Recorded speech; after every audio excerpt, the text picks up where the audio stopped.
সেজদা করার পরে যে আবার 2 ঘন্টা ঘুমাও, কোনো অসুবিধা নাই। যে আল্লাহ রাব্বুল আলামিন তোমাকে দিনের সূচনা করতে বলেছেন সেজদার মাধ্যমে, ওই সময়ে আল্লাহর গোলামি বন্ধ করে দিয়ে যদি লেপ কাতারে ভিতরে ঢুকে থাকো, আল্লাহ রাব্বুল আলামিন ময়দানে মহাশরে এমন ফয়সালা তোমাকে করবেন, যেই ফয়সালার পরে তোমাকে জান্নাতে যাওয়ার আর কোনো সুযোগ হবে না। মুসলমানেরা, আল্লাহ রাব্বুল আলামিন কোরআনে কারীমের মধ্যে কোট করেছেন, মা সালাকাকুম ফি সাকার ক্বালু লাম নাকু মিনাল মুসাল্লিন। তোমাদের আত্মীয় স্বজন, চাচাতো জ্যাঠাতো ভাই, মামাতো ফুফাতো ভাই যেদিন জান্নাতে যাবে, সেদিন জান্নাতে যাওয়ার পরে যখন দেখবে তোমরা সাকার নামক জাহান্নামের মধ্যে, তখন তোমাদের সঙ্গে তাদের কিছু সাক্ষাৎকার হবে। তোমার ভাইয়েরা জান্নাতি হওয়ার পর বলবে, মা সালাকাকুম ফি সাকার, আজকে কেন তোমরা জাহান্নামের মধ্যে? একই সমাজে ছিলাম, একই গ্রামে ছিলাম, একই হাট বাজারের সদাই খেয়েছি, ভাতৃত্বের বন্ধনে আবদ্ধ ছিলাম দুনিয়াতে, আজকে কেন তোমরা জাহান্নামের মধ্যে, সাকার নামক জাহান্নামের মধ্যে? সেদিন জাহান্নামীরা বলবে, ক্বালু লাম নাকু মিনাল মুসাল্লিন, শুধু অপরাধ হলো আমরা দুনিয়াতে মুসল্লি ছিলাম না। তোমরা মসজিদে যে নামাজ পড়েছিলে, তোমরা 5 ওয়াক্ত মসজিদে হাজিরা দিয়েছিলে, আমরা তোমাদেরকে টিটকারি করেছিলাম, দোকানে পাটে তোমাদের এ ব্যাপারে সমালোচনা করেছিলাম, যার জন্যে আজকে আমরা সাকার নামক জাহান্নামের মধ্যে, ওই দিন চাচাতো জ্যাঠাতো মামাতো ফুফাতো ভাইদের মধ্যে এক সাক্ষাৎকার হয়ে যাবে। জান্নাতি মানুষেরা যখন জান্নাতের মধ্যে থেকে আরামে এসে দুনিয়ার এই পরিশ্রমের কারণে, ত্যাগ স্বীকার করার কারণে 23 ঘন্টা নিজের জীবন তুমি চালাইছিলে দুনিয়াদারি করার জন্যে, 1 ঘন্টা সময় 5 ওয়াক্ত সালাত আদায় করতে সময় লাগে না, 5 ওয়াক্ত সালাত আদায় করতে 1 ঘন্টা সময়ের প্রয়োজন হয়ে যায়, যথেষ্ট হয়ে যায়। এই 1 ঘন্টা সময় তুমি আল্লাহর রাহে সবর্দ করো নাই, যার জন্য তোমার ভাইয়েরা সালাত আদায় করেছিল। আল্লাহ রাব্বুল আলামিন তোমার ভাইদের ব্যাপারে বলেছেন, ওয়াল্লাযীনা হুম ফি সালাতিহিম হাফিজুন ওয়াল্লাযীনা হুম আলা সালাওয়াতিহিম ইউহাফিজুন أولئك هم الوارثون الذين يرثون الفردوس هم فيها খালিদুন। আল্লাহ রাব্বুল আলামিন বলে দিলেন, বান্দা এই ঠান্ডা পানি দিয়ে ফজরের সালাত আদায় করবি, এশার সালাত আদায় করবি, মাগরিবের নামাজের পরে, আসরের নামাজের পরে। একজন নারী হিসাবে তুই শরীরের মধ্যে কসমেটিক্স মেখেছিলে, নিজের দেহটাকে সুসজ্জিত করেছিলি, শুধু অজু করলে পরে কসমেটিক্স সব বিলীন হয়ে যাবে। বহু নারীরা আসরের নামাজ পড়ে না, মাগরিবের নামাজ পড়ে না, এশার নামাজ পড়ে না। এশার নামাজ পড়তে গেলে অজু করতে হবে, আবার তাকে সাজসজ্জা আনতে হবে, এজন্য এশার নামাজের মতো সালাতকে কবর দেয়। আল্লাহ রাব্বুল আলামিন বলছেন, যারা ঠান্ডা পানি দিয়ে ওযু করলো, 5 ওয়াক্ত নামাজের হেফাজত করলো, আমি আল্লাহ রাব্বুল আলামিন এই পরিশ্রমের কারণে, ত্যাগ স্বীকার করার কারণে, কাজের ফাঁকে ফাঁকে মসজিদের সঙ্গে সম্পর্ক রাখার কারণে আল্লাহ রাব্বুল আলামিন বলছেন, আমি ওই সকল বান্দাদেরকে জান্নাতুল ফেরদাউসের ওয়ারিস বানায়া দেব। হুম ফিহা খালিদুন, এই জান্নাতুল ফেরদাউসের মধ্যে আমার বান্দাকে যে ঢুকাবো, সেখান থেকে আর কোনোদিন বের করা হবে না। অনাবিল সুখ শান্তি জান্নাতের জায়গার মধ্যে আমার বান্দা বসবাস করবে।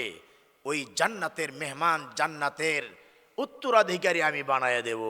তাকে বলা হয় মেরাজ, তাকে বলা হয় ওয়ারিস।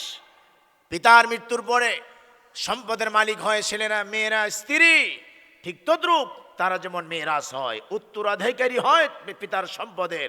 আল্লাহ রাব্বুল আলামিন বলছেন, আমার বান্দা যদি দুনিয়াতে সালাত কায়েম করে আমার সামনে হাজিরা দিতে পারে, আমি আমার বান্দাকে এমন জান্নাতে ঢুকায় দেব, যেই জান্নাত হচ্ছে জান্নাতগুলির মধ্যে শ্রেষ্ঠ জান্নাত, আর ওই জান্নাতের নাম হচ্ছে জান্নাতুল ফেরদাউস। এর মধ্যে ঢুকার পর এই বান্দা সেখান থেকে আর বের হতে হবে না। আল্লাহ রাব্বুল আলামিন বলেন, দুনিয়াতে মানুষেরা কত আক্ষেপ নিয়ে দুনিয়া থেকে চলে গেল। গরিবী হালতের কারণে অটো চালায়, রিক্সা চালায়, দিন মজুর, স্ত্রীকে নিয়ে কক্সবাজার যেতে পারে নাই, দার্জিলিং যেতে পারে নাই, কুয়াকাটা যেতে পারে নাই, স্ত্রীকে নিয়ে আমোদ প্রমোদ করতে পারে নাই, আল্লাহর বান্দার খুশখুশি মতো কিছুই করতে পারে নাই। আল্লাহ রাব্বুল আলামিনের দুনিয়ায় বান্দা তার অভাবের কারণে অনেক গোশত খেতে পারে নাই। সে মনে করছে, আরে হরিণের গোশত জানি কেমন স্বাদ।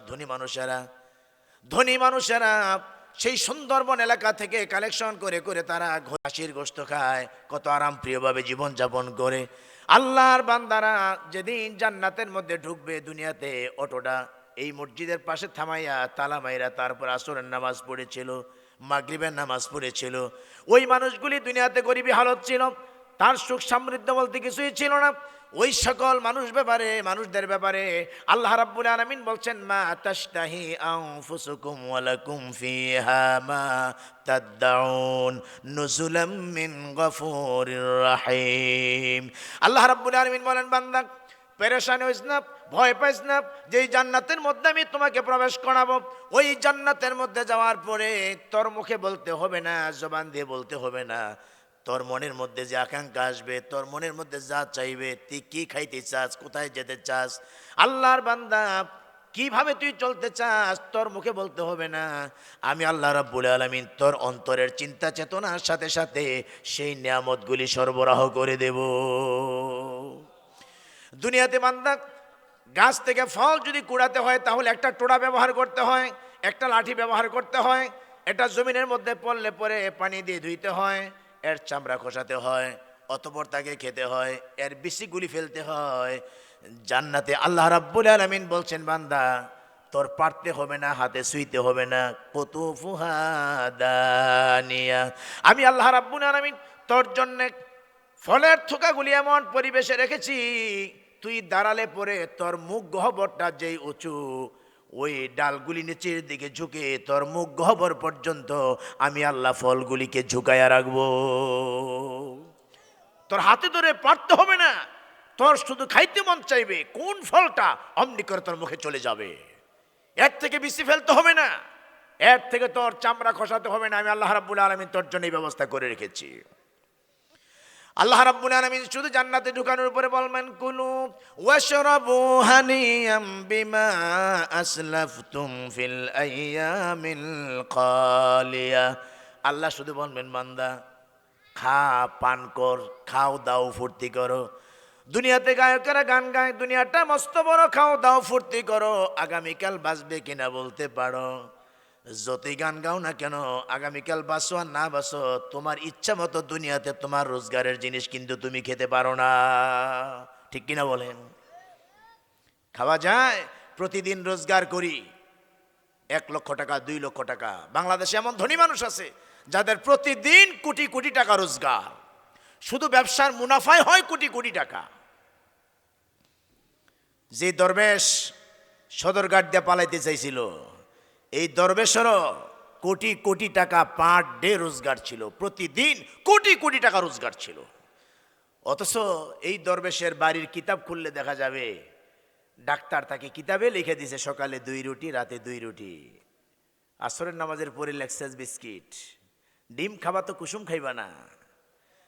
খাসির গোশত টেবিলের মধ্যে অন্য লোকেরা খায়, ঘরের চাকর খায়, চাকরানি খায়, গাড়ির ড্রাইভার খায়, কিন্তু মনিবকে খাওয়ার সুযোগ আল্লাহ পাক দেন নাই।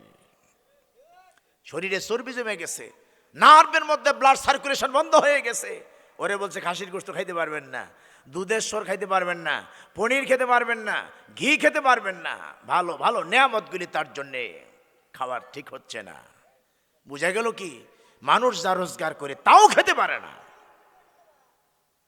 একজন ধনী মানুষ সকাল সন্ধ্যায় আবার দুপুরে 3 বেলায় 1000 টাকার খাবার খায় না, এরপরও দেখবেন ইচ্ছা মতো দুনিয়া দুনিয়া করে খালি খামসায়। গরিব মানুষের সম্পদগুলি লুটে লুটে, জনমের মতো জালেমের পরিচয় দিয়ে গরিব মানুষের সম্পদগুলি লুটে লুটে এই সমস্ত শিক্ষিত মানুষগুলি, এই সমস্ত মন্ত্রী মিনিস্টারগুলি, তারা মানুষের সম্পদগুলি জুলুম করে তারা এগুলিকে আত্মসাৎ করেছে, জানে এগুলি খেতে পারবে না, পাহাড় জমায়ে দিয়েছে, কিন্তু খাওয়ার সুযোগ নেই। অথচ আল্লাহ রাব্বুল আলামিন কি বলবেন? কুলু ওয়াশরাবু, খা পান কর, হানিয়াম বিমা আসলাফতুম ফিল আইয়ামিল খালিয়া। দুনিয়াতে যে তুই আমার জন্য আমার হুকুম পালন করতে যাইয়া নামাজ পড়ছস, 1 মাস সিয়াম পালন করছস, টাকা দিয়েছিলাম হজ করতে গিয়েছিলি, হজ পালন করছস, বান্দা সম্পদের গনে গনে যাকাত প্রদান করেছিলি, আজকে পরিশ্রমের কারণে, এই ত্যাগ স্বীকার করার কারণে খা পান কর। আল্লাহ হুকুম করবেন, কুলু ওয়াশরাবু হানিয়াম বিমা আসলাফতুম ফিল আইয়ামিল খালিয়া। সেদিনের অপেক্ষায় থাকেন যেদিন কোনো কিতাবে লেখা হবে না এটা খাইও না, ওইটা খাইও না, ঠিক কিনা বলেন? মুসলমান, মুসলমানেরা বলতেছিলাম ইবাদত কেবলমাত্র শুধুমাত্র আল্লাহর জন্য হতে হবে। আল্লাহ পাক বলে দিলেন, বান্দা লা তাসজুদু লিশ-শামসি ওয়ালা লিল-কমার ওয়াসজুদু লিল্লাহিল্লাযী খালাকাহুন্না ইন কুনতুম ইয়্যাহু তা'বুদুন। এই ইবাদত করতে বান্দার মন চায় না, সাজদা করতে বান্দার মন চায় না, অথচ আল্লাহর নবী সাল্লাল্লাহু আলাইহি সাল্লাম বলেছেন, বান্দা তোমার সাজদাটা আল্লাহর কাছে এত প্রিয়, তোমার সেজদাটা আল্লাহর কাছে এত দামি, তুমি যখন সেজদা দাও আল্লাহ তোমাকে এত পছন্দ করেন, এত ভালোবাসেন। বান্দা তুমি যখন জমিনের মধ্যে নাকটা কপালটা দুই হাঁটু দুই হাতের তালু জমিনের মধ্যে যখন রেখে গোলামির পরিচয় দাও, আল্লাহ নবী বলেছেন, তখন আল্লাহ রাব্বুল আলামিন বলছেন আসমান এবং জমিন তথা সবগুলো বিদীর্ণ হয়ে যায়, যত আসমান আছে সব বিদীর্ণ হয়ে যায়, আরো বেষ্টনীর যত পর্দা আছে সব বিদীর্ণ হয়ে যায়। আল্লাহ রাব্বুল আলামিনের আরশের ওই সেজদা বান্দার খুব নিকটতম হয়ে যায়, আল্লাহ রাব্বুল আলামিনের নিকটতম হয়ে যায়। আল্লাহ রাব্বুল আলামিনের নবী বলছেন, বান্দা সেজদা দিলে পরে আমার আরশ পর্যন্ত মাঝখানে আর কোনো পর্দা থাকে না। এজন্য বিশ্ব নবী বলেন, আকরাবু মা ইয়াকুনুল আবদু মির রাব্বিহি ওয়া হুয়া সাজিদুন ফাআকসিরুদ দুআ।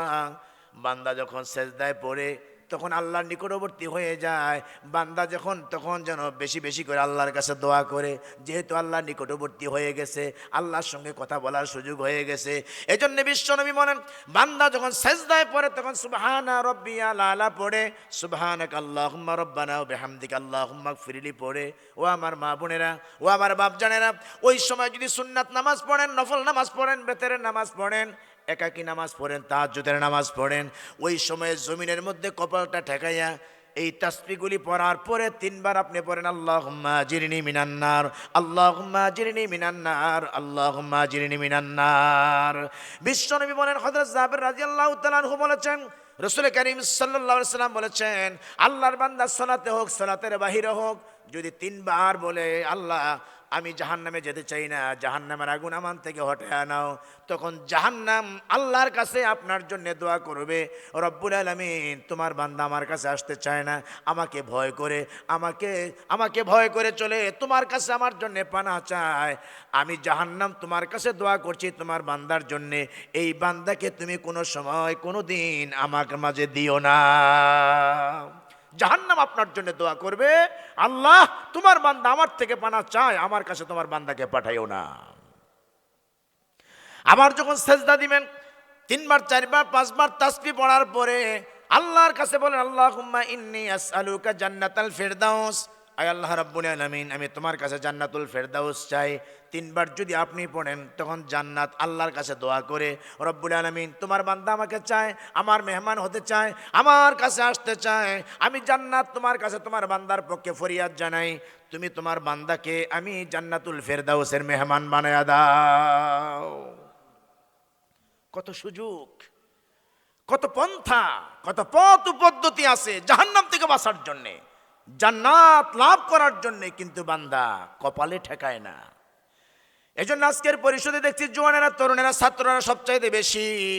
তোমরা যদি সমাজের মধ্যে নামাজি হিসেবে প্রতিষ্ঠিত হয়ে যাও, সমাজ সোজা হয়ে যাবে, সমাজ কন্ট্রোল হয়ে যাবে। এই জন্য তোমাদের আব্বা আম্মারা তোমাদেরকে নামাজের জন্য নসিহত করে, তোমাদের কর্ণপাত হয় না, তোমরা শোনো না। তোমাদেরকে বলছি, ও বন্ধুরা, দোস্তেরা, তোমরা যদি অন্তত অজু করে মসজিদে এসে শুধু ফরজ নামাজটা পড়ে যাও, নামাজ তোমার ভালো লাগে না, মজা লাগে না, কিন্তু আল্লাহর হুকুম, বাপ মাও তোমাকে উপদেশ দিচ্ছে, নসিহত করছে পড়ার জন্যে, মসজিদে এসে শুধু ফরজ নামাজটা পড়ো, সুন্নাত তোমাকে পড়তে হবে না। একদিন দেখবে যখন তুমি পানি দিয়ে ওযু করার পরে মসজিদের মতো পবিত্র জায়গার মধ্যে যখন তুমি এসেছো, 5 দিন 10 দিন 1 মাস 2 মাস যখন চলে যাবে, নামাজের মধ্যে এত বড় মহব্বত ভালোবাসা তোমার পয়দা হয়ে যাবে, নামাজের মধ্যে তুমি এত মজা পাবে, ফরজ নামাজ পড়তে আসলে 2 রাকাত সুন্নাত নামাজ না পড়ে বের হবে, তোমার মন কিন্তু নাড়া দিবে, কেমন করে আমি সুন্নাত নামাজটা পড়ে না পড়ে যাই, অতএব আসছি যেহেতু সুন্নাতটাও পড়ে যায়। তার কারণ হলো আমার আপনার জীবনে এত নামাজ কাজা করেছি, ছেড়ে দিয়েছি, এত নামাজ আমার দ্বারা নষ্ট হয়ে গেছে, ময়দানে মহাশরে আল্লাহ যদি আমার আপনার কাছ থেকে নামাজের হিসাব গ্রহণ করেন, ধরা পড়ে যাব, বাঁচার কোনো উপায় নাই। যদি বান্দা সুন্নাত নামাজগুলি পড়ো, নফল নামাজ পড়ো, রাত 3টার পর তোমার ঘুম ভেঙে গেছে, আর ঘুম হচ্ছে না, পেরেশান বোধ করছো, এই কাত থেকে আরেক কাত, আরেক কাত থেকে আরেক কাত হচ্ছে, তারপরে ঘুম আসে না, আর ঘুমের বিছানায় পিঠ ঠেকায়ও না, সেখান থেকে উঠে উজু করে 2-4 রাকাত সালাত আদায় করো, 8 রাকাত তাহাজ্জুদের নামাজ পড়ো, আল্লাহর কাছে বলো, রব্বুল আলামিন, জীবনে কত নামাজ ছেড়ে দিয়েছি, আমার জীবনের নামাজের হিসাব যখন ময়দানে মহাশরে সর্বপ্রথম তুমি যা দেখবে, গ্রহণ করবে, ওই দিন যদি আমি ধরা পড়ে যাই নামাজের হিসাব দিতে যাইয়া, আমার জীবনের এই তাহাজ্জুদের নামাজ, সুন্নাত নামাজ, মসজিদে ঢুকে 2 রাকাত সালাত পড়েছিলাম, মাগরিবের আগে 2 রাকাত সালাত পড়েছিলাম, ওয়াক্তিয়া সুন্নাতগুলি পড়েছিলাম, মেহেরবানি করে আমার এই সুন্নাত নামাজগুলি দিয়ে আমার ফরজ নামাজের ঘাটতিগুলি আল্লাহ তুমি পূরণ করে দাও। আল্লাহ তাই করবেন। ময়দানে মহাশরে নামাজের হিসাব দিতে যাইয়া বান্দার মধ্যে যখন খুলুসিয়ত দেখবেন, তখন দেখবেন আমার বান্দা 5 ওয়াক্ত নামাজ, 1000 ওয়াক্তের নামাজকে নষ্ট করে দিয়েছে, ওই পড়ে নাই না, নামাজগুলি কবুল হয় নাই, ওই 1000 ওয়াক্ত নামাজের ঘাটতি পূরণ করে দেওয়া হবে। বান্দা যদি সুন্নাত নামাজ, নফল নামাজ, সেই তাহাজ্জুদের নামাজ দিয়ে যদি তার জীবনটা সাজাতে পারে, আল্লাহ রাব্বুল আলামিন ওই দিন বান্দাকে, ফেরেশতাকে বলবেন, ফেরেশতা, আমার বান্দার আমল নামার মধ্যে যে সুন্নাত নামাজ আছে এগুলি দিয়ে ফরজ নামাজের ঘাটতি পূরণ করে দাও। ও যুবকেরা, তোমাদেরকে সেই হাদিসের কথা স্মরণ করায় দিচ্ছি। হযরতে আবু হুরায়রা রাদিয়াল্লাহু তাআলা আনহু বলেন, আতা আরাবিয়ুন নবী সাল্লাল্লাহু আলাইহি ওয়াসাল্লাম ফাকালা দুল্লানি আলা আমালিন ইযা আমিলতু দাখালতুল জান্নাহ। আল্লাহ নবীর সাহাবী আবু হুরায়রা বলছেন, আমরা বিশ্ব নবীর কাছে বসেছিলাম, একজন বেদুইন মানুষ রাসূলের কাছে আসলেন, যার নির্দিষ্ট কোনো ঘর বাড়ি নাই, ক্ষুধা হলে পরে পেট মাটির মধ্যে দিয়ে থাকতে হয়, রাত যেখানে হয় সেখানে কায়েত হতে হয়, বিল্ডিংয়ের ব্যবস্থা ছিল না, ঘরের ব্যবস্থা ছিল না, বাড়ির কোনো ব্যবস্থা ছিল না, এমন একজন বেদুইন গরিব মানুষ রাসূলের কাছে এসে বললেন, দুল্লানি আমালিন ইযা আমিলতুহু দাখালতুল জান্নাহ, আমাকে এমন কিছু শর্ট আমলের কথা বলেন, বেসিক আমলের কথা বলেন, আমি যেন ওই আমলগুলি করে আল্লাহর জান্নাতে যেতে পারি। বিশ্বনবী বললেন, তা'বুদুল্লাহ ওয়া লা তুশরিকু বিহি শাইয়্যা, তুমি আল্লাহর ইবাদত করবে, আর আমি আল্লাহ সুবহানাহু ওয়া তাআলার ইবাদত যে করার জন্য তোমাকে নসিহত করেছি, এই ইবাদত করতে যাইয়া ওয়া লা তুশরিক বিহি শাইয়্যা, এই ইবাদতের সঙ্গে অন্য কাউকে অংশীদারি স্থাপন করো না। তার মানে স্রেফ আল্লাহর ইবাদত করবে। ইবাদত কিভাবে করতে হবে এই কথাটা রাসূল বলার পরে এবার বলছেন, ইবাদত করবা ওয়া তুকিমাস সালাতাল মাকতুবাতা, ফরজ নামাজটুকু শুধু আদায় করবে। যে কথাটা বলছিলাম যুবকদেরকে, যুবকেরা বলবে, নারায়ণগঞ্জ থেকে মৌলবী এসে আমাদেরকে শুধু ফরজ নামাজ পড়তে বলছে, সুন্নাত নামাজ বুঝি বাদ দিতে বলছে, একেবারেই পড়ো না তুমি। তোমার বাবা তোমার জন্য কত নসিহত করে সকালবেলা মসজিদে আসার সময় তোমাকে ডাকে, তুমি শুধু শরীর নাড়াচাড়া দিয়ে কাত হয়ে আমার কম্বলকে তোমার পিঠের নিচে দিয়ে ঘুমাও। এই জন্য তোমাকে বলছি, নামাজ পড়তে ভালো লাগে না, অন্তত ফরজটা পড়ে যাও। রাসূল সাহাবীকে বলছেন, ওয়া তুকিমাস সালাতাল মাকতুবাতা, ফরজ নামাজটুকু শুধু আদায় করো, ওয়া তুআদ্দিয়াজ যাকাতাল মাফরুজাতা, যতদিন মাল নিসাবের অধিকারী না হও, যদি তুমি মাল নিসাবের অধিকারী হও, ফরজ যাকাত দেওয়ার মতন সক্ষমতা তোমার হয়, তৌফিক হয়, সেদিন তুমি যাকাত প্রদান করবে। ওয়া তাসুমা রমাদান, রমাজানের সিয়াম তুমি পালন করবে যখন রমাজান তোমার কাছে আগত হয়। এই 3টা ইবাদতের কথা রাসূল বললেন। আল্লাহর নবীর সাহাবী রাসূলকে বলছেন, ওয়াল্লাযী নাফসি বিয়াদিহি লা আযীদু আলা হাযা শাইউন ওয়া লা আনকাসু মিন, আপনি যা বললেন এর চাইতে আমি বাড়াবো না কমাবো না, যথারীতি আমলগুলি আমি সেভাবে করব। এই কথা বলার পরে ফালাম্মা ওয়াল্লা, লোকটা চলে যাচ্ছেন।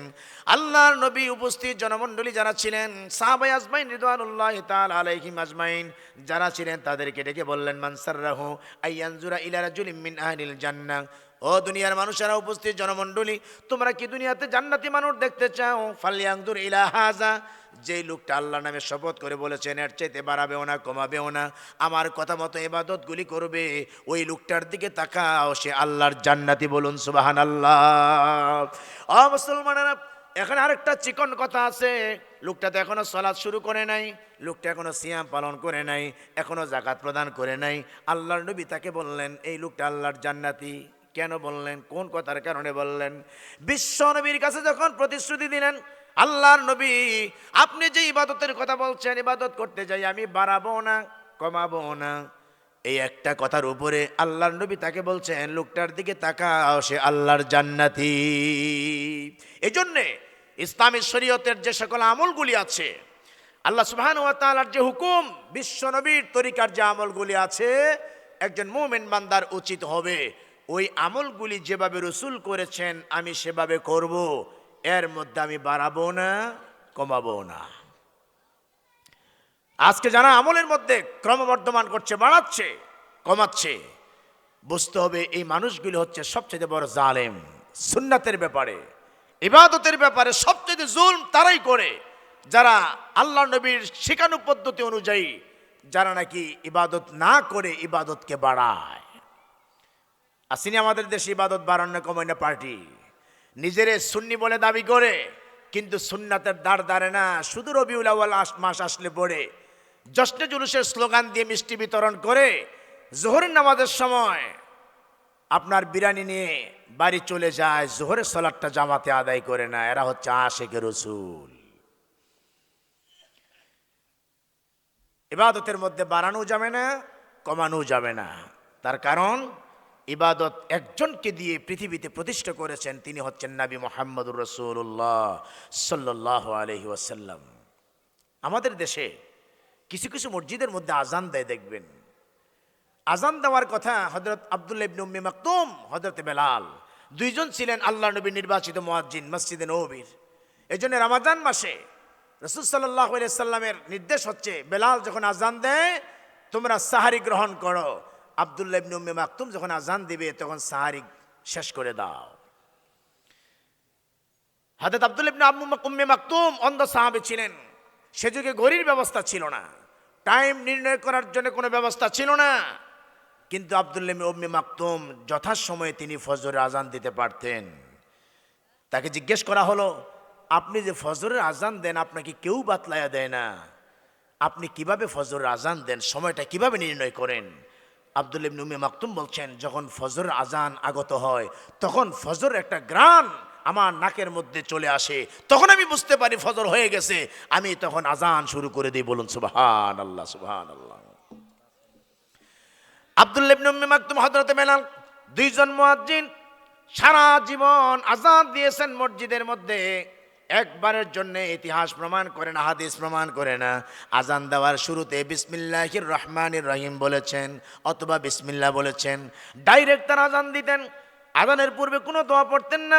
আমাদের দেশের গরম সুন্নিরা যখন আজান দেয়, আজানের জবাব দেয়, তখন আজান দেওয়ার শুরুতে, আজানের জবাব দেওয়ার শুরুতে দুরুদ ও সালাম পাঠ করে নেয়। আসসালাতু আসসালামু আলাইকা ইয়া রাসূলুল্লাহ, আসসালাতু আসসালামু আলাইকা ইয়া হাবিবাল্লাহ। বিশ্ব নবী বলেছেন, ইযা সামি'তুমুন নিদা ফাকুলু মিসলা মা ইয়াকুল। যখন মুয়াজ্জিন আজান দেয় তখন এই আজানের জবাব তোমরা যথাযথভাবে দাও, মুয়াজ্জিন যা বলে। ইযা সামি'তুমুল মুয়াজ্জিন ফাকুলু মিসলা মা ইয়াকুল। মুয়াজ্জিন যা বলে তোমরা তাই বলো। ইল্লা হাইয়া আলাতাইন, অন্য বর্ণনা এসেছে একমাত্র হাইয়া আলাস সালাহ, হাইয়া আলাল ফালার ক্ষেত্রে লা হাওলা ওয়ালা কুওয়াতা ইল্লা বিল্লাহ বলবে। আশহাদু আন্না মুহাম্মাদুর রাসূলুল্লাহ বললে পরে অনেকে দুরূদ পড়ে সাল্লাল্লাহু আলাইহি ওয়াসাল্লাম, কিন্তু রাসূল বলেন নাই। রাসূল বলেছেন মা ইয়াকুল, সে যা বলে তোমরা ঠিক তাই বলো। ওয়াসাল্লু আলাইয়া, যখন আযানের জবাব শেষ হয়ে যাবে আমার প্রতি তোমরা দুরূদ পড়ো।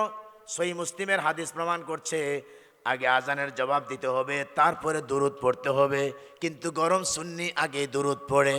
অতঃপর রাসূল বলেছেন তোমরা ওসিলার দোয়া পড়ো, আল্লাহুম্মা রাব্ব হাযিহি দাওয়াতিত তাম্মা। তাহলে আজানের জবাব, রাসূলের প্রতি দুরূদ, ওসিলার দোয়া, এই তিনটা যেমন বাই সিরিয়াল হয়ে যাবে।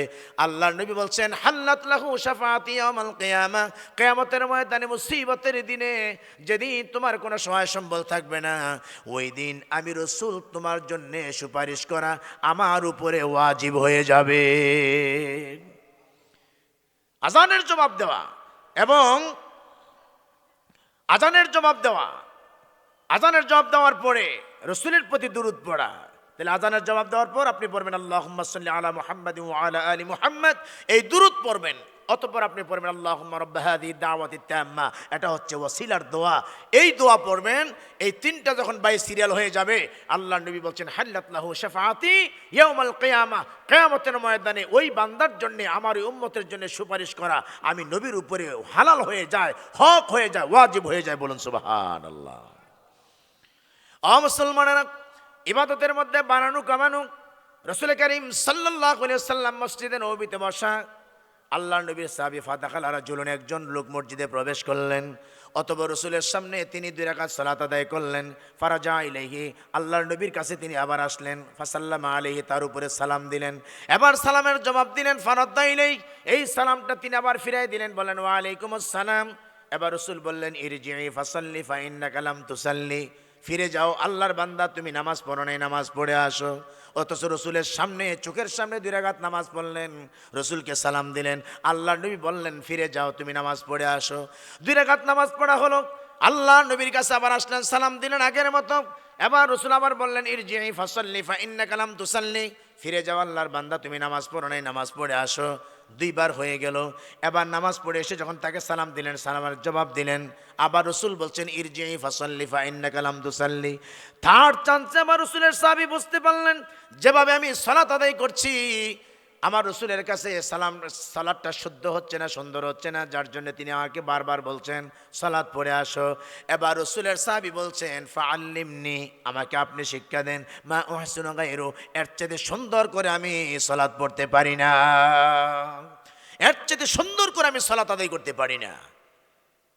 মসজিদের মধ্যে যদি আপনার কোন ইমাম সাহেব অথবা কোনো জানা মুসল্লি যদি আপনার নামাজের তরিকা নমুনা দেখে যদি কোনো ভুল ত্রুটি তার কাছে ধরা পড়ে, আপনাকে ডেকে উনি যদি বলে যে ভাই নামাজটা আপনি এভাবে পড়ছেন, সেজদাটা এভাবে করছেন, রুকুটা এভাবে করছেন, এটা এভাবে না, এভাবে আপনি করেন, এটাই হাদিস সমেত, তখন আপনি রাগ হইয়া বইলেন না যে মিয়া আপনি কয় বছর ধরে নামাজ পড়েন?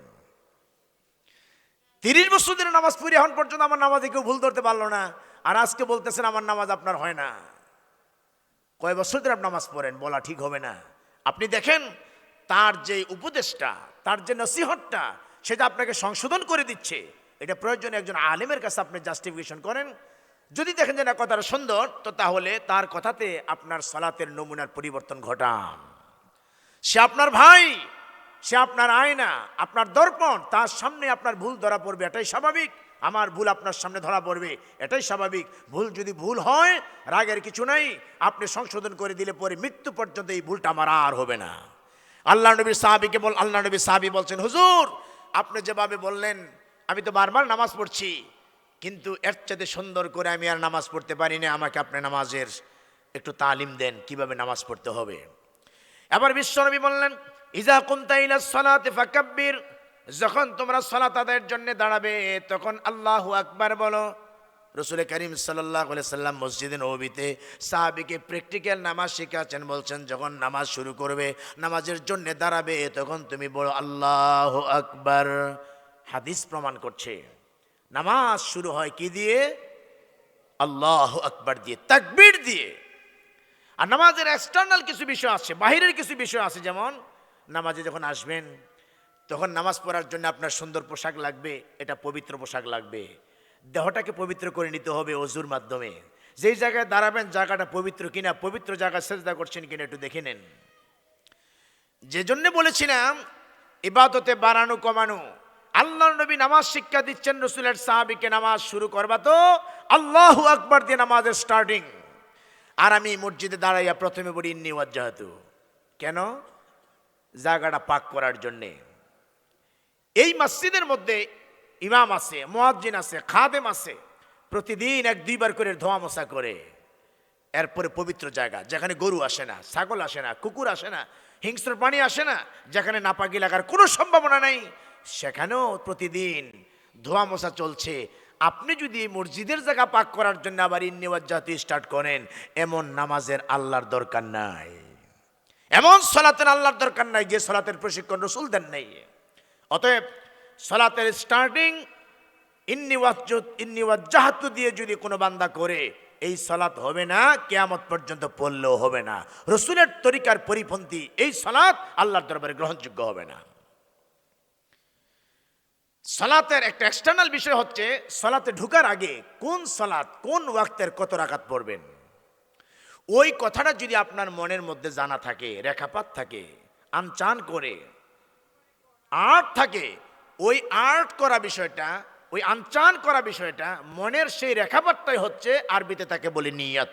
নিয়ত আরবি শব্দ, এর আবিধানিক অর্থ হচ্ছে এরাদাতুল কলব, অন্তরের সংকল্প, মনের সংকল্প। কোন ওয়াক্তে কোন নামাজ কত রাকাত পড়বেন, এই সংকল্প থাকার নাম হচ্ছে নিয়ত। আমরা লোকদেরকে বুঝাতে পারি না আর এই ওয়াজ নসিহত দেশে হয় না, যার জন্য লক্ষ লক্ষ কোটি কোটি মানুষ আজকে নামাইতু আলাইহিন নিওয়াজ জাতীয় নামাজ স্টার্ট করার কারণে তাদের নামাজগুলি ধুলায় দূষিত হয়ে যাচ্ছে। আল্লাহ নবীর সাহাবী বলছেন, আপনি যা বলেছেন তদানুযায়ী আমি আমল করব, বাড়াবো না, কমাবো না। আপনি যদি সলাতে রসুল বলেছেন আল্লাহু আকবার দিয়ে নামাজ শুরু করো, আপনি যদি ইন্নিওয়াজ জাতীয় দিয়ে আর কি নামাইতু দিয়ে শুরু করেন, তো তাহলে 2 চামচ বাড়াইয়া দিলেন, ইবাদত হবে না। আজানের মধ্যে বিদআত, সালাতের মধ্যে বিদআত, ওযুর মধ্যে রাসূল বলেছেন লা উযুন ওয়া লাম ইয়াজকুর ইসমাল্লাহ, সহিহ মুসলিমের হাদিস। যে ব্যক্তি ওযু করবে তো বিসমিল্লাহ পড়বে না, তার ওযু হবে না। সেজন্য ওযুর দোয়া হচ্ছে শুধু বিসমিল্লাহ, ওয়া লাম ইয়াজকুর ইসমাল্লাহ, আল্লাহর নাম নিয়ে যে ওযু করবে না, আর আল্লাহর নাম নিয়ে বলা মানে হচ্ছে বিসমিল্লাহ বলে আপনি ওযু শুরু করবেন। এই ওযুর দোয়া বাড়াইয়া আমাদের দেশে এত আলেমের দেশ, এত মাদ্রাসার দেশ, এত মুহাদ্দিসের দেশ, এত মুফাসসিরের দেশ, এত পীর ওলির দেশ, এরপরেও কোন জামানায় কোন কালে এই নুরানি নামাজ শিক্ষা মকসুদুল মুমিনিন ছাতা মাতা দিয়ে কিতাব লিখে গেছে। এখন এগুলি কি বলে আপনার রাস্তাঘাটে ট্রেনের মধ্যে হকার্সগিরি করে বিক্রি করে ওই নুরানি নামাজ শিক্ষা বই দেখে আমাদের দেশের মুসলমানেরা নামাজ শিখে। ওই নুরানি নামাজ শিক্ষা বইয়ের মধ্যে আসছে যে ওযুর দোয়া হচ্ছে বিসমিল্লাহিল আলিয়্যিল আযীম আলহামদুলিল্লাহি আলা দীনিল ইসলাম আল ইসলামুল হাক্কুন ওয়াল কুফরু বাতিলুন। দেখেন 3 কিলোমিটার লম্বা দোয়া, অথচ রাসূল বলেছেন লা উযুগুন ওয়া লাম ইয়াজকুর ইসমাল্লাহ, যে ওযু করবে তো বিসমিল্লাহ পড়বে না, তার ওযু হবে না। অথচ ওযুর দোয়া হচ্ছে শুধু বিসমিল্লাহ। এরপর আবার প্রত্যেক অঙ্গ দোয়ার সমর্থনে, এক একটা অঙ্গ দোয়ার সমর্থনে আলাদা আলাদা দোয়া এই সকল কিতাবগুলিতে বর্ণনা করা হয়েছে। তো তুমি দোয়া পড়তে পড়তে আর ওযু করতে করতে ইমাম সাহেবের 4 রাকাত মামলা খালাস হয়ে যাবে। ইসলাম এত বোঝা বান্দার উপরে চাপায় দেওয়া হয় নাই। ওযুতে বাড়াবাড়ি, আজানে বাড়াবাড়ি, তারপরে সালাতে বাড়াবাড়ি। যেটা করার নির্দেশ নাই সেটা করবে, যেটা করার নির্দেশ আছে সেটা করবে না, শুধু দুশমনী ইবাদতের সঙ্গে। আল্লাহর নবী তাকে বললেন ফাকরাউ মা তায়াসসারা মাক, এবার তাকবীরে তাহরিমা দিলা, তাকবীরে তাহরিমা বাদলা, কোরআনের যেখান থেকে তোমার কাছে সহজ মনে হয় সেখান থেকে তেলাওয়াত করো। সুম্মার কা হাত্তা তাতমাইন্না রাকিয়ান, অথবা রুকু করবা, রুকুটা একদম ধীরস্থির ভাবে করো। সুম্মার ফাহাত্তা তাতাদিলা কায়িমান, আল্লাহর বান্দা রুকু করার পর যখন তুমি সোজা হয়ে দাঁড়াবে, দাঁড়ানোটা যেন তোমার তাদিল হয়, বরাবর হয়। রুকু দেওয়ার সময় তোমার হাড়গুলি ফাঁকা ফাঁকা হয়েছিল, এবার সোজা হওয়ার পরে তোমার হাড়গুলি স্বস্থানে পৌঁছার পরে তারপরে আল্লাহু আকবার বলে সেজদায় যাও। আল্লাহর বান্দা যদি সোজা হয়ে ধীরস্থিরতা অবলম্বন না করে যদি সেজদার মধ্যে গমন করে, সেজদা দেওয়া যেমন আপনার ফরজ, রুকু করা যেমন ফরজ, কিয়াম করা যেমন ফরজ, সূরাতুল ফাতিহা পড়া যেমন ফরজ, ও আল্লাহর বান্দা এক একটা রুকন বরাবর করার জন্য তাদিল করা, তার মানে হচ্ছে রুকু থেকে সোজা হয়ে দাঁড়ানো এবং এক সেজদা দিয়ে আর এক সেজদার মাঝখানে, 2 সেজদার মাঝখানে যে বসা, ওই বৈঠকের মধ্যে বরাবর করা, এর নাম হচ্ছে তাদিল। ওই তাদিল করাও ঠিক এমনি করে ফরজ। বহু মানুষকে দেখা যায় মসজিদে নামাজ পড়তে গেলে রুকু দিল তো সামান্য একটু নইল, সামি আল্লাহু লিমান হামিদাকে দাঁড়াইলো কি দাঁড়াইল না, আবার সেজদায় চলে গেল। আছে কি আছেন এমন মানুষ? বেশিরভাগ মানুষ এভাবে নামাজ পড়ে। আর আমার দেশের নারীরা তাদেরকে নামাজ শিক্ষা দেয় টেলিভিশনের মাধ্যমে, এই বলে যে নারীরা পর্দা করবে নামাজের মধ্যে। পর্দা করবে কি? নারীরা রুকু করার সময় পুরুষেরা যেমনি করে অর্ধনমিত হয় এভাবে নমিত হবে না, মাথাটা সামান্য একটু নয়া এমন একটা অ্যাঙ্গেল পরিবেশে শুধু সেজদা রুকু করবে। জি না, সেজদা করার সময় নারীরা তাদের কুকুরের মতন হাত বিছাইয়া সামনে দিয়ে, আমরা শেষ বৈঠকে যেভাবে বসি এভাবে বসে তারপরে জমিনের মধ্যে তারা সেজদা দিবে। এই হচ্ছে টেলিভিশনে নামাজের প্রশিক্ষণ। আমরা পুরুষেরা যেভাবে সেজদা করি এভাবে তারা সেজদা দেয় না। এই বৈষম্য ইসলামী শরীয়তে কোথাও খুঁজে পাওয়া যাবে না। আবু দারদা রাদিয়াল্লাহু তাআলা বলছেন সাল্লাত সালাতার রাজুল ওয়া কানাত ফাকিহা। রাসূল করিম সাল্লাল্লাহু আলাইহি ওয়াসাল্লামের সাহাবী হযরত আবু দারদা বলছেন যে উম্মে দারদা তিনি যখন সেজদা দিতেন, সালাত আদায় করতেন, তার সালাতটা ছিল পুরুষের সালাতের মতো, অথচ ওই উম্মে দারদা ছিলেন একজন যোগ্যতম ফকি, একজন যোগ্য ফকি ছিলেন তিনি। তার মধ্যে ইলমিয়াত ছিল, বিচক্ষণতা ছিল, তিনি পুরুষের মতো সালাত আদায় করতেন। হাদিস থেকে তার প্রমাণ মিলছে। অথচ আমাদের দেশে নারী এবং পুরুষের মধ্যে একটা বিশাল পার্থক্য সূচিত করা হয়েছে। নারী এভাবে সেজদা দিবে, নারী এভাবে রুকু করবে, নারীরা শুধু হাতের তালুর উপরে তালু রেখে বুকের মধ্যে স্থাপন করবে। উনি উসাল্লি, সালাত আদায় করে সেভাবে যেভাবে আমাকে তোমরা সালাত আদায় করতে দেখেছ। এই সালাতের নির্দেশ খাদিজার জন্য যেমন ছিলেন, আয়েশার জন্য যেমন ছিলেন, হাফসার জন্য যেমন ছিলেন, গোটা দুনিয়ার সমস্ত কুল কায়নাতের নারী পুরুষের জন্য ঠিক তেমন ছিলেন। অথচ আমরা বৈষম্য করে দিয়েছি। এদেশে আলেম ওলামার অভাব নেই, হাদিসের কিতাবের মধ্যে তার বৈষম্যের কিছু নেই, অথচ নারীর একটা বিশাল গোষ্ঠী এভাবে নামাজ আদায় করছে, সালাত আদায় করছে, কোনো আলেম ওলামাদের দরদ লাগছে না। মুসলমানেরা, এবার বিশ্বনবী বললেন সুম্মারফা হাত্তা তাতাদিলা কায়মান, অতঃপর তুমি যখন দাঁড়াবে তোমার দাঁড়ানোটা যেন তাদিল হয়, বরাবর হয়, ধীরস্থির যেন হয়। সুম্মাসজুদ হাত্তা তাতমাইন্না সাজিদান, আল্লাহর নবী বললেন যখন তুমি সেজদা দিবে তখন সেজদা দেওয়ার মধ্যে তোমার জন্য ইতমিমান থাকে। সুবহানা রাব্বিয়াল আলা, সুবহানা রাব্বিয়াল আলা, সুবহানা রাব্বিয়াল আলা, তিনবার পড়তে দেরি হয় না? কিন্তু অনেককে দেখা যায় নাকটা লাগাইছে, আল্লাহু আকবার বলে আবার উঠছে। একবার তাসবিহ পড়তে যতটুকুন সময় লাগে অতটুকুন সময় পর্যন্ত সেজদার মধ্যে তার কোনো স্থিরতা নাই। কিভাবে নামাজ হবে বলেন? এজন্য আল্লাহ রাব্বুল আলামিন বলেন ইন্নাল মুনাফিকিনা ইউখাদিউনা আল্লাহ ওয়া হুয়া খাদিউহুম ওয়া ইযা কামু ইলাস সালাতি কামু কুসালা।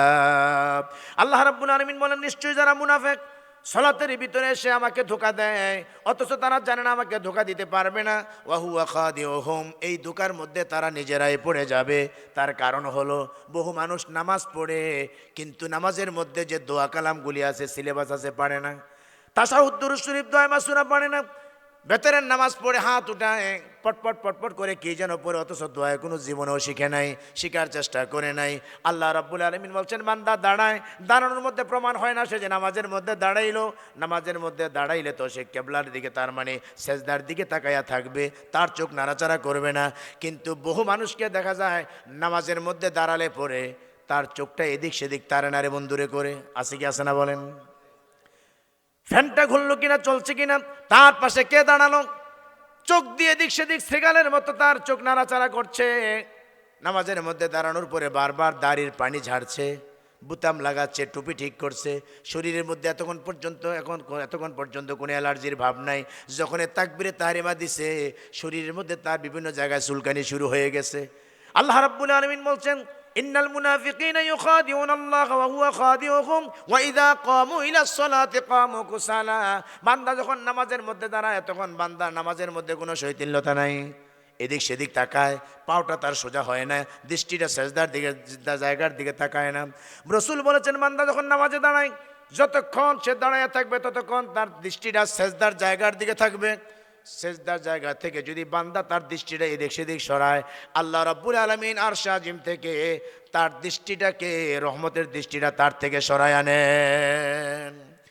আবার যদি সেজদার জায়গার দিকে আনে, যদি সে খেয়াল করে হার আমি তো নামাজের মধ্যে আসি, আল্লাহ রাব্বুল আলামিন আপনার দিকে আবার তাকাবেন। এভাবে করে একবার, দুইবার, তিনবার যখন হয়ে যাবে বান্দা খালি বারবার তার দৃষ্টি এদিক সেদিক নেয়। আল্লাহ রাব্বুল আলামিন আর সাজিব থেকে আপনার প্রতি যে রহমতের দৃষ্টি, করুণার দৃষ্টি দিয়ে তাকায় রইলেন, তিনবার যদি হয়ে যায় এরপরে যদি আবার তার নারে বন্ধুরে করেন, আল্লাহ রাব্বুল আলামিন সালাম পর্যন্ত আপনার সালাতের দিকে একবারও রুক্ষেপ করবেন না, একবারও তাকাবেন না। এর জন্য দাঁড়ায় আছেন, নামাজের সেজদার দিকে দৃষ্টি আপনার থাকবে, রুকু অবস্থায় সেজদার দিকে দৃষ্টি থাকবে। আর যখন বসা অবস্থায় থাকবেন হাতের আঙ্গুলি যেভাবে সোজা হয়ে থাকে মাঝে মধ্যে ইশারা করে আঙ্গুলের অগ্রভাগে দৃষ্টি রেখে চুপ করে থেকে আপনি আপনার তেলাওয়াতগুলি তথা আপনার কি বলে দোয়া কালামগুলি আপনি পড়েন। বিফোর সালাম পর্যন্ত আপনার দৃষ্টি এই জায়গা থেকে অন্য কোথাও চলে যাবে না। এভাবে রাসূল যখন সালাত শিক্ষা দিলেন, আল্লাহ নবীর সাহাবীকে বলছেন সুম্মাসজুদ হাত্তা তাতমাইন্না সাজিদান সুম্মারফা হাত্তা তাতমাইন্না জালিসান। অতঃপর তুমি যখন উঠবে, ওঠার পর ইতমিমানের সঙ্গে তুমি বসো। দোয়ার কথা আল্লাহ নবী বলেন নাই, অন্য হাদিসে বলছেন, শুধু রাসূল তাকে বলছেন এবার ঠিকভাবে বসো। তো যে জায়গায় বসি আমরা সেখানে দুনিয়ার যা প্রয়োজন সব প্রয়োজনের কথা বলি, সুযোগ পাইয়া সেখানে আমরা আল্লাহর কাছে বলে দেই আল্লাহুম্মা গফিরলি ওয়ারহামনি ওয়াহদিনি ওয়াআফিনি ওয়ারযুকনি, আয় আল্লাহ তুমি আমাকে ক্ষমা করে দাও, ওয়াহদিনি, আমাকে হেদায়েত দান করো, ওয়াফিনি, আমাকে সুস্থ রাখো, ওয়ারজুকনি, আল্লাহ তুমি আমাকে রিজিক দাও। বলেন দেখি, বান্দা পৃথিবীতে বেঁচে থাকার জন্য যা প্রয়োজন, সব প্রয়োজনগুলি বান্দা সালাতে দুই সেজদার মাঝখানে বসে বসে আল্লাহর দরবারে সে পেশ করছে। দোয়া তো আপনিই জানেন, জিকির তো আপনিই জানেন, মুনাজাত তো আপনিই জানেন। এজন্য দুই সেজদার মাঝখানে আপনার ধৈর্যের পরিচয় হবে তখন সোজা হয়ে বসে থেকে যদি আল্লাহর কাছে এই দরখাস্তগুলি আপনি যদি করেন। মুসলমানেরা বলতেছিলাম, সূরাতুল বানী ইসরাঈলের আয়াত তেলাওয়াত করেছিলাম, ওয়াকাদা রাব্বুকা আল্লা তা'বুদু ইল্লা ইয়াহু ওয়া বিল ওয়ালিদাইনি ইহসানা। ইবাদতের জগতে যত ইবাদত, তোমার যে দান সাদাকা, তোমার যে পরোপকার, তোমার যে সালাত, তোমার যে কুরবানি, তোমার যে সিয়াম, তোমার যে হজ, সমস্ত ইবাদতগুলি কেবলমাত্র শুধুমাত্র ওয়ামা উমিরু ইল্লা লিয়াবুদুল্লাহা মুখলিসিনা লাহুদ্দিন, একমাত্র খালেস ভাবে আল্লাহর জন্য তুমি সুপর্দ করবে। এই ইবাদত আর কারোর জন্য হবে না। তোমার দোয়া দরখাস্ত সব আল্লাহর কাছে হবে, কখনো মরা মানুষের কাছে হবে না। কারণ মরা মানুষ তোমার কোনো উপকার করতে পারে না, তো খামাকা তার কাছে বইলা লাভ কি? ওয়ামা আনতা বিমুসমিইম মান ফিল কুবুর, কবরে যে শুয়ে থাকে তাকে কিচ্ছু শোনানো যায় না, তো তুমি কেন কবরের পাশে দাঁড়া দেয়া তার কাছে ধর্ণা দিবা? বরঞ্চ তুমি জীবিত আছো বলে তার কিছু উপকার করতে পারবে। তোমার যদি আত্মীয় স্বজন হয়, তোমার যদি মুসলিম ভাই হয়, তোমার যদি কোনো মুমিন ভাই হয়, মুসলিম ভাই হয়, এই কবরের মধ্যে যদি পড়ে থাকে, আর যাওয়ার সময় যদি তুমি বলো আসসালামু আলাইকুম আহলাদ দিয়ারি মিনাল মুমিনিন ওয়াল মুসলিমিন ওয়া ইন্না ইনশাআল্লাহু বিকুম লাহিকুন নাসআলুল্লাহু লানা ওয়া লাকুমুল আফিয়া, আল্লাহর কাছে ফরিয়াদ করছি তোমাদের জন্য, আমাদের জন্য, আল্লাহ যেন তোমাদেরকে আমাদেরকে নিরাপত্তা দান করে, তোমাদেরকে আমাদেরকে যেন ক্ষমা করে দেয়। তোমার দোয়া যদি মঞ্জুর হয়, কবরের পাশে, রাস্তার পাশে কবরে যে শুয়ে থাকে তুমি চিনো না, শুধু কবর বলে তুমি জিয়ারত করলা, আর সে যদি মুমিন মুমিনাত হয়, মুসলিম হয়, তো তাহলে তোমার দোয়া যদি মঞ্জুর হয় তার উপকারে আসবে। এজন্যে জীবিত মানুষ মৃত মানুষের উপকার করতে পারে, নবী রাসূল থেকে শুরু করে কোনো মানুষই জীবিত মানুষের কোনো উপকার মৃত মানুষ করতে পারে না।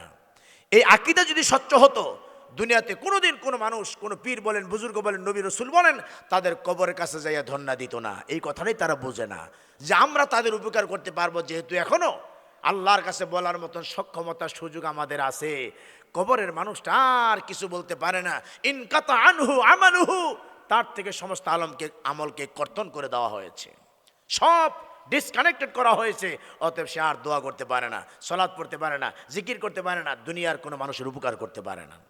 তাইলে দোয়া একমাত্র আল্লাহর কাছে নিজের জন্য নিজেই করতে হবে। ওই মৃত মানুষ আপনার কোনো উপকার করতে পারবে না, আপনার জন্য দোয়া করতে পারবে না। কুরবানি এই মাদ্রাসায় করতে হবে, মসজিদে করতে হবে, আপনার সমাজে যদি এতিম দুস্থ থাকে তাদেরকে করতে হবে। আপনার কুরবানি তার মানে আপনার অর্থের কুরবানি, গরুর কুরবানি, ছাগলের কুরবানি, মহিষের কুরবানি যেন আট্রসি না যায়। মানুষের আট্রসিতে গরু ছাগল নিয়ে যায়, হুজুরের উরুসে বিভিন্ন দেশের বিভিন্ন জায়গার মধ্যে ল্যাংটার উরুস হয়, মাজারের মধ্যে উরুস হয়, সেই উরুসের মধ্যে মহিষ দেয়, গরু দেয়, আল্লাহ সারা ওই পীরের নামে দেয় বরকত হাসিলের জন্যে। অথচ আল্লাহ সারা ওয়ামা উহিল্লা বিহি লিগাইরিল্লাহ, আল্লাহ সারা অন্য কারো নামে মান্নত, অন্য কারো নামে জবাহ করা পশুর গোশত খাওয়া, শুকুরের গোশত, কুত্তার পায়খানা খাওয়ার মতন, বলুন নাউজুবিল্লাহ। অথচ এগুলি মাজারের মধ্যে ফিটফিন্নি পাক করে, কি বলে, খিচুড়ি পাক করে তারপরে জনগণ খায়। আপনার গরু ছাগল আসবে, আপনার বাড়ির 1 কেজি সিম, একটা লাউ আসবে এই মাদ্রাসার মধ্যে, যেহেতু এই মাদ্রাসার তালেবুল ইলমরা পড়াশোনা করে, ইতিম দুস্থ গরিব মানুষের সন্তানের লেখাপড়া করে, আপনার 1000 টাকা এই মাদ্রাসায় আসবে। আপনি যদি নিয়ত করেন যে কিছু দিবেন, আর আট্রসি না, ফুরফুরা না, সোনাকান্দা না, অন্য কোথাও না, আসবে আপনার বাড়ির পাশের মাদ্রাসায়। আপনার আশপাশের বাড়িতে গরিব মানুষ, লম্বা সময় ধরে বৃষ্টি চলছে, ওই গরিব মানুষটা বাহিরে ঠেলাগালি নিয়ে বেরোতে পারে না, কুলি মজুর কাজ করতে পারে না।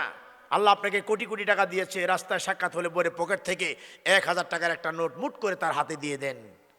বাচ্চাদের কিনে চলতে পারে না, প্রতিদিন 700-800 টাকা রোজগার করে সংসার চালায়। আজকে 8-10 দিন ধরে টানা বিরামহীন বৃষ্টি চলছে, লোকটা বাড়িতে পারে না, কি নিয়ে খায়, কি দিয়ে খায়, কিভাবে চলে। এজন্য আপনার 100-1000 টাকা তার পরিবারবর্গ নিয়ে 2 দিন চলার মতন একটা সুযোগ হয়ে যাবে, আল্লাহ সুবহানাহু ওয়া তাআলা খুশি হয়ে যাবেন।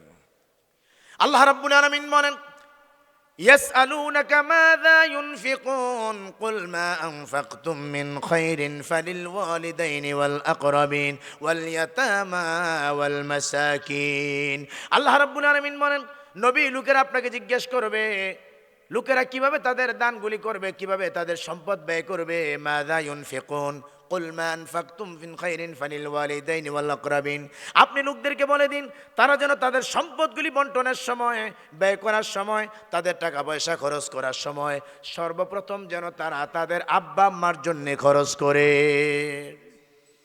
সন্তান তোমার রোজগার তোমার বেতনের টাকা বোনাসের টাকা সর্বপ্রথম তোমার বাপ মার জন্য খরচ করতে হবে ঈদে পাল্লিতে যখন মার্কেট করো হাজার হাজার টাকা তোমার মার্কেট হয় শ্বশুরের জন্য কিনো শাশুড়ির জন্য কিনো কোনো সমস্যা নাই ইসলাম জায়েজ করেছে মামার জন্য কিনবে জায়েজ করেছে শালা সম্বন্ধীর জন্য কিনবে বাইরের জন্য কিনবে না জায়েজ নাই কিন্তু আল্লাহর কোরআন তোমাকে বন্টন নীতি শিক্ষা দিয়েছে ঈদের মার্কেট করতে যাইয়া প্রথমে তোমার মায়ের কাপড় কিনো তোমার মায়ের জন্য শাড়ি কাপড় কিনো মেক্সি বানাও অতঃপর তুমি তোমার বাবার জন্য লুঙ্গি কিনো পাঞ্জাবি কিনো পায়জামা কিনো এরপরে তুমি তোমার আত্মীয় স্বজনের জন্য কিনো কোনো সমস্যা নাই আল্লাহর কোরআনের বন্টন নীতি হচ্ছে বাপ মাকে বঞ্চিত করে 4 ভাই 5 ভাই কোন ভাই বাবাকে দিবে একজন আরেকজনের দিকে তাকায়া থাকে কিন্তু এদিক দিয়ে হাজার হাজার টাকার মার্কেট সন্তানের জন্য হলো স্ত্রীর জন্য হলো আত্মীয় স্বজনের জন্য হলো একজন আরেকজনের দিকে তাকায়া থাকতে থাকতে শেষ পর্যন্ত বাবার নসিবে আর নতুন কাপড় জুটে না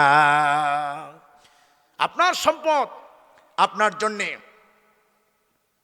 অবশ্যই যেন আপনার বাবা মার জন্য যেন খরচ হয় অসুখ বিসুখ হলে পরে সন্তানদের জন্য খরচ করেন স্ত্রীর জন্য খরচ করেন বাপ মা যে হার্টের রোগী প্রেশারের রোগী প্রতিদিন তাকে 1-2টা ওষুধ খেতে হয় রেগুলার জিজ্ঞাসা করে আব্বা ওষুধ আছে কিনা মা ওষুধ আছে কিনা ওষুধের পাতাটা দেন তুমি ঠেলা গাড়ি চালাও তুমি রিক্সা চালাও তুমি অটো চালাও তুমি সিএনজি চালাও পাতাটা নিয়ে বাজারে যাও একটা পাতা ওষুধ কিনে দাও আল্লাহ খুশি হয়ে যাবেন আল্লাহ রাব্বুল আলামিন বলেন আমার ইবাদতের পরে ও বান্দা দুনিয়ার মধ্যে যার সঙ্গে সবচেয়ে ভালো আচরণ হবে ইহসানপূর্ণ আচরণ হবে ওয়াবিল ওয়ালিদাইনি ইহসানা তোমার পিতামাতার সঙ্গে তুমি সদাচরণ করো সদাচরণের অর্থ হলো তুমি বাপ মার সঙ্গে ভালো আচরণ করবে সুন্দর করে একটা ডাক দিবে ইহসানপূর্ণ আচরণ করবে তাদের পেছনে খরচ করবে টাইম মেনটেন করে তার খাবারটা তার সামনে এনে দিবে এমনি করে বাপ মার যা প্রয়োজন সব তুমি যথোপযুক্ত সময়ে হাজির করবে যখন তুমি ছোট্ট ছিলে তখন তোমার ক্ষুধার যন্ত্রণা যখন কান্না তোমার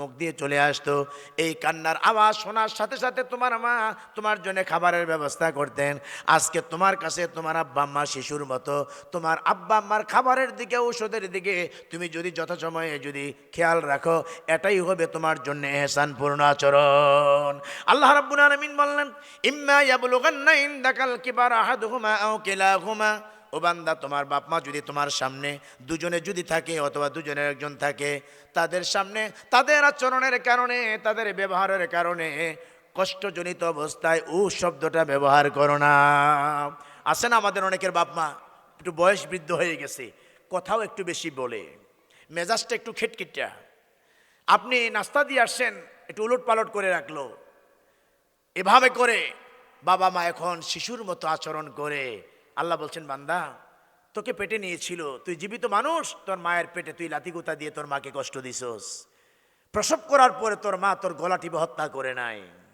আসার সময় তোর মায়ের 32টা নারী সরা যন্ত্রণার মধ্য দিয়ে তুই বেরিয়ে এসেছ তোর মায়ের জমিনটা রক্তাক্ত করে দিয়েছে এত কষ্ট কেনে দিলি এজন্য তোর মা তোকে হত্যা করে নাই তোর চেহারা দেখার পরে এই পেটের 10 মাসের 9 মাসের 9.5 মাসের যন্ত্রণা সব ভুলে গিয়েছে কত রাত ঘুমাতে পারে নাই কত দিনের খাবারের স্বাদ পায় নাই অথচ তোর চেহারা দেখার পর সমস্ত কষ্টগুলি ভুলে গেছে এমন মায়েকে কষ্ট দিস না এমন মায়ের আচরণে উহ শব্দ ব্যবহার করিস না যেহেতু তোর মা উহ শব্দগুলি উচ্চারণ করে তোকে লালন পালন করেছিল ওয়াহনান আলা ওয়াহনিন ওয়া ফিসালুহু ফি আমাইন আন ইশকুরলি ওয়া লিওয়ালিদাইক ও বান্দা প্রসব করার পরে টানা 2 বছর থেকে দুধ পান করাইছিল 12-14 বছর স্কুল কলেজের জীবনে মাধ্যমিক লাইফে তোর কাপড় চোপড়গুলি ধোলাইয়ের দোকানে যারা ধোলাই করে কাপড় দুপার মতন এর চেয়ে সযত্নে তোর কাপড়গুলি ধুয়ে পরিষ্কার করে রেখেছিল তুই স্কুলে যাবি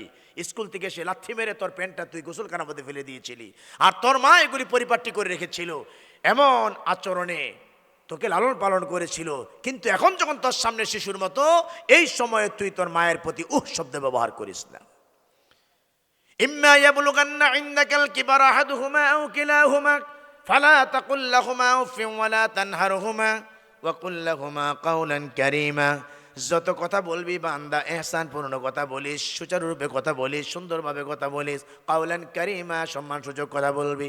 তুই এখন তোর মায়ের সন্তান, বাহু মোটা হয়ে গেছে, গর্দান মোটা হয়ে গেছে, চোখ ডাগর ডাগর হয়েছে মায়ের আচরণের কারণে।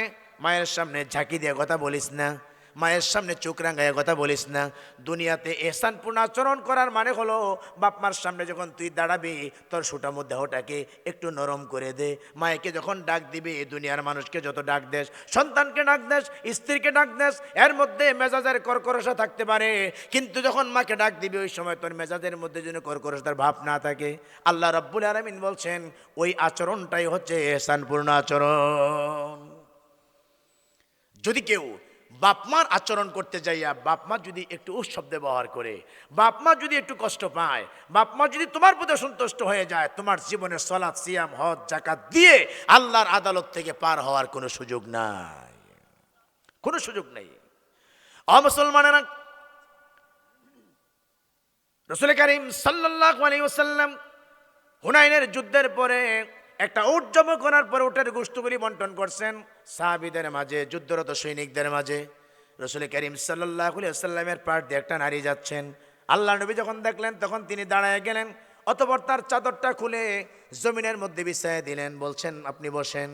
রাসূলের সাহাবীরা আশ্চর্য হয়ে গেলেন, বিশ্ব নবীর চাদরের মধ্যে নারী বসতে পারে, দুনিয়ার কোনো পুরুষ বসতে পারে, এমন হিম্মত কারো আছে নাকি?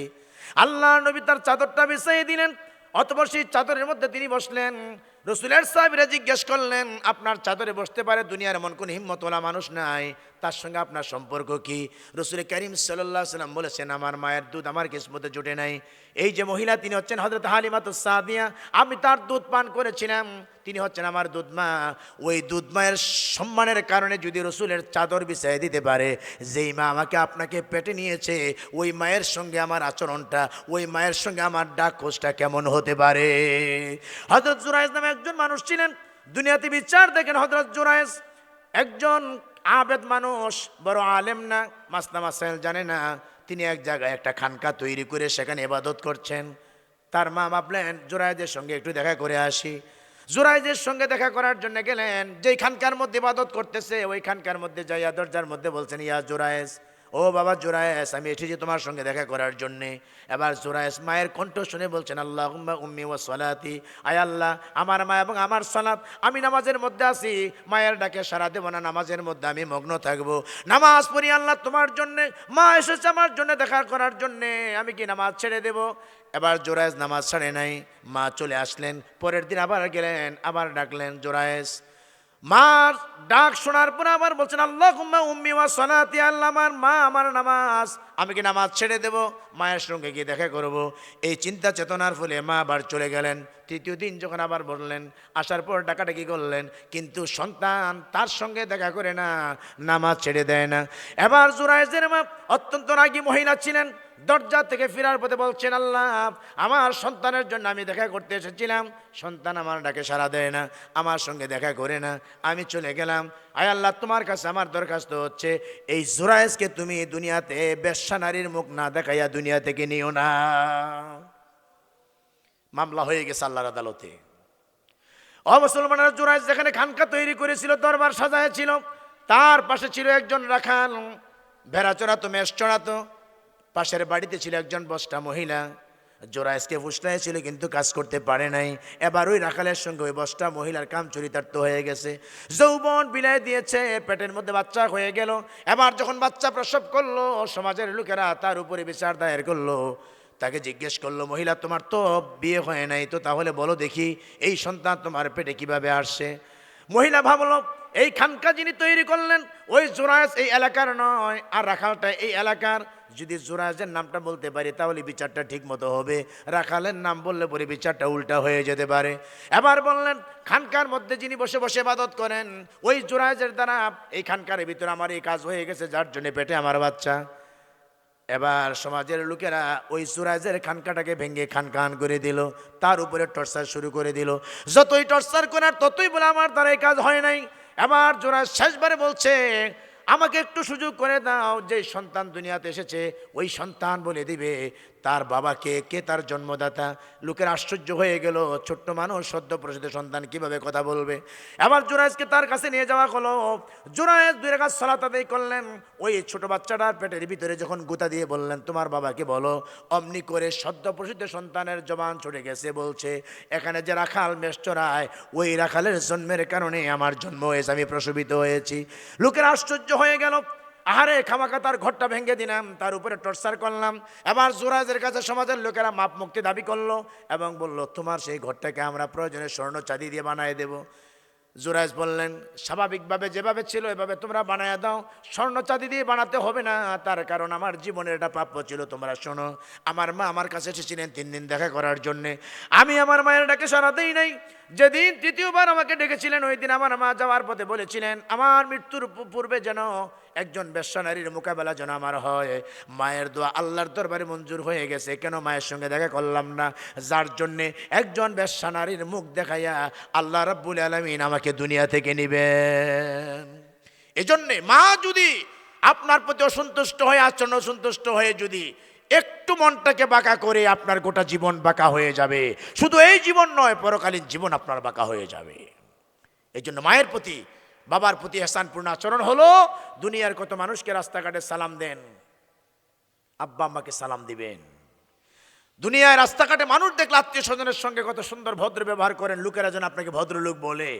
কিন্তু বাড়িতে গেলে কাজকর্ম থেকে এদিক সেদিক থেকে আসলে কুত্তায় কামড় দেওয়া মানুষের মতন সান্দানি শুরু হয়।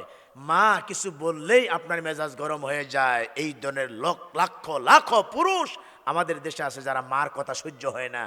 পিতা এবং মাতা বউয়ের সঙ্গে একটু ঝগড়াঝাটি করেছে পারিবারিক কোনো কাজে, শেষ পর্যন্ত আপনি সব কিছু খুলে বলার কারণে শুনে আপনি আপনার স্ত্রীর পক্ষ অবলম্বন করে মাসের পর মাস, বছরের পর বছর আপনি মায়ের সঙ্গে কথা বলেন না, এমন নাফরমান মানুষ দুনিয়াতে আছে।